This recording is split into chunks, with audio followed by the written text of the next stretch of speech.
Hi, Esteban here with All American Print Supply. Today we're going to be showing you how to install and use the medium groove platen from Epson. It's super easy and we're going to show you right now how to use it.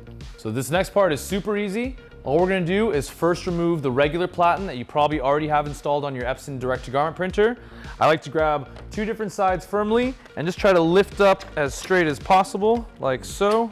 Now that this is off, we're going to take our medium groove platen, and the part that has this V-shaped angle is going to go outwards, away from the printer. So it's the same two mounting points as the regular one, and we're just going to go ahead and place this right on top. Just like so. And now we're going to load the garment. It has a groove channel right here so we can easily print onto button-down polos, zip-up hooded sweatshirts, and it's going to let everything lay nice and flat. So you're probably familiar with this part. We're just going to go ahead and load this on. And thanks to that V-shaped gap, these buttons on the polo sit below the rest of the print area, so we can still have a nice level platen height and still use our hoop.